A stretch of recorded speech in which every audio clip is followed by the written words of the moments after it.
Prabu Siliwangi, sosok yang sangat melegenda di kalangan masyarakat Nusantara. Hampir seluruh orang mengetahui tentang kisah dari Prabu Siliwangi dan peranannya dalam sejarah di masa lalu. Bahkan kebesaran namanya terus diwariskan oleh para keturunannya. Pada kesempatan kali ini kita akan membahas para keturunan Prabu Siliwangi yang berperan besar dalam sejarah. Pangeran Walangsungsang lahir sekitar tahun 1423 Masehi. Beliau merupakan putra pertama Prabu Siliwangi dan Subanglarang.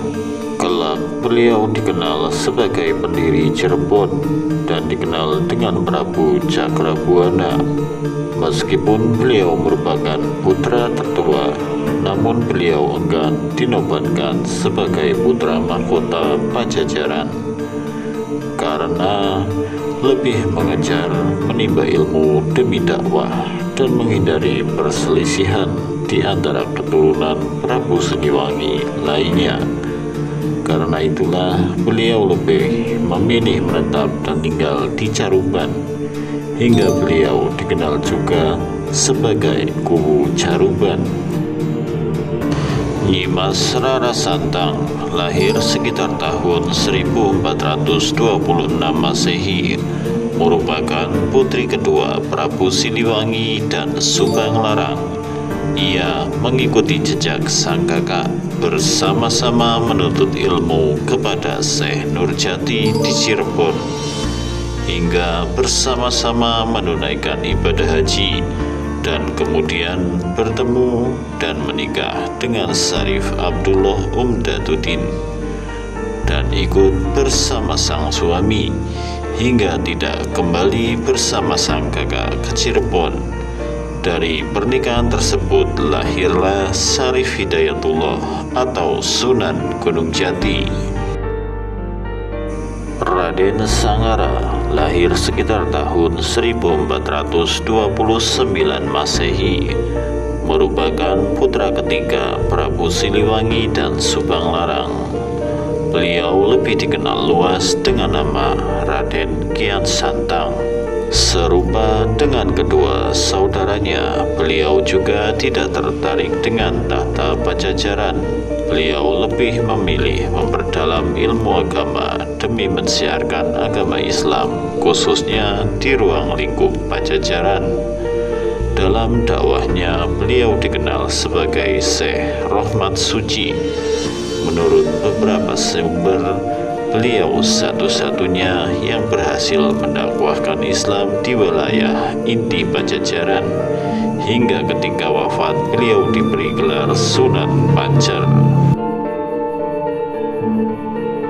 Permadi Putih atau dikenal dengan Depati Cangkuang merupakan putra Prabu Siliwangi, namun tidak diketahui pasti siapa nama sang ibu. Beliau dikenal sebagai Raja dari Cangkuang, salah satu daerah bawahan Pajajaran. Beliau tercatat memiliki dua orang putra, yaitu Pangeran Pucuk Umum dan Nyi Kawunganten, yang dipercaya sebagai leluhur pendiri Banten Girang. Prabu Surawisesa merupakan putra Prabu Siliwangi dan Ketring Manik. Beliau dikenal sebagai Raja Pajajaran menggantikan Prabu Siliwangi dalam memimpin Pajajaran selama kurang lebih 15 tahun. Ia dihadapkan dengan perkembangan Cirebon yang semakin pesat. Prabu Surawisesa tercatat melakukan setidaknya 14 kali pertempuran, sampai akhirnya turun tahta dan digantikan putranya.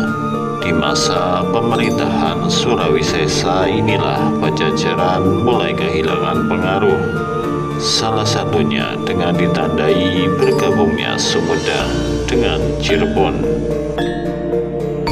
Syarif Hidayatullah atau Sunan Gunung Jati merupakan cucu dari Prabu Siliwangi dari garis putrinya yaitu Nimas Rara Santang. Beliau dikenal sebagai Sultan pertama Cirebon dan pendiri Kesultanan Banten. Dan tentunya beliau paling dikenal sebagai salah satu anggota Dewan Wali Songo. Perannya dalam mengukir sejarah Islam di Jawa Barat sangatlah besar dalam keberhasilan perkembangan agama Islam di Jawa Barat. Bahkan beberapa keturunan beliau juga tercatat sebagai tokoh besar dalam sejarah. Prabu Pucuk Umum merupakan cucu dari Prabu Siliwangi dari garis putranya yaitu Depati Cangkuang. Beliau dikenal sebagai pemimpin di Banten Girang sebelum ditaklukkan Maulana Hasanuddin yang merupakan keponakannya sendiri. Beliau juga dipercaya merupakan nenek moyang dari suku Baduy di Jawa Barat. Nyai Kauwanten merupakan cucu dari Prabu Siliwangi dari garis putranya yaitu Depati Cangkuang.